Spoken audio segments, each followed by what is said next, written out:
Canada will be looking to continue its historic run at the Copa America, taking on Argentina in the semifinals Tuesday. Canada opened the tournament against Argentina, losing 2-0, but they put up a strong fight against the defending World Cup champions, and now they have a chance at redemption. And joining me now is Alexandre Gangue-Ruzic, web editor at OneSoccer and co-host of the Northern Football Podcast.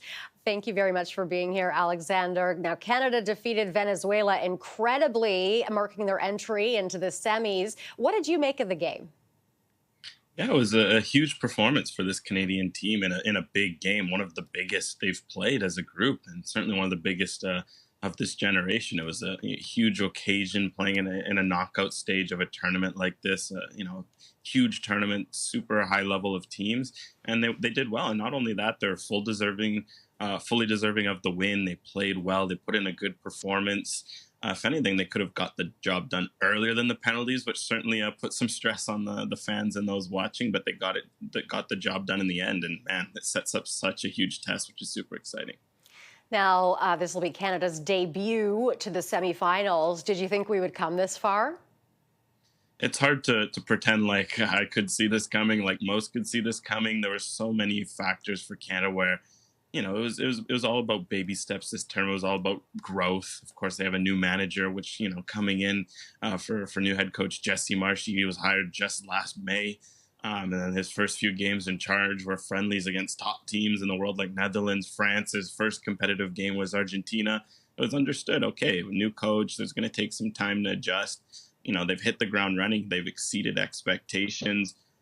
Maybe I thought best case scenario, they make it to a quarterfinal, they fall. All right, good success, something to build off of. For them to be in a semifinal is absolutely massive on so many fronts. It's huge because tests like this, they just don't come around very often. Like, to play a team like this in an environment, a game like this, super rare. To have gone on the run that they have, it's been incredible. So I think this team has absolutely exceeded expectations, and now they've got a huge opportunity to go in and continue this magic run, which is, I think, anyone weeks ago would have been excited just to win a game at this tournament. Now that they've won a few and are in the semifinals is incredible.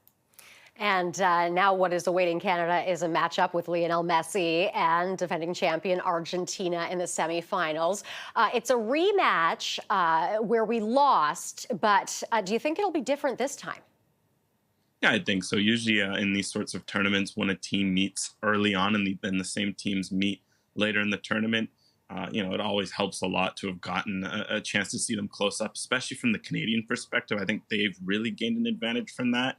They'll have seen, okay, this is what it looks like to play a team like that up close, what Lionel Messi looks like when you're defending him versus watching him on the TV, some of those little patterns. I think it helps Canada absolutely, and they can look back, and they had 48 really good minutes against Argentina, 48 minutes where, had they been able to get a goal the other side, the game could have changed. Of course, they weren't. You keep Argentina hanging around, they will put you away, as they've done all tournament, as they've done over the last 5 years. I mean, there's a reason why they've only lost 2 games since 2019. That's the level of team they are. But I think the fact that they've gotten that test firsthand, Canada, that is, I think it'll absolutely give them a hand in this matchup. All right, we've got to go. Alexandre Gangue-Ruzic, thank you very much for being here. Appreciate it. It's a pleasure.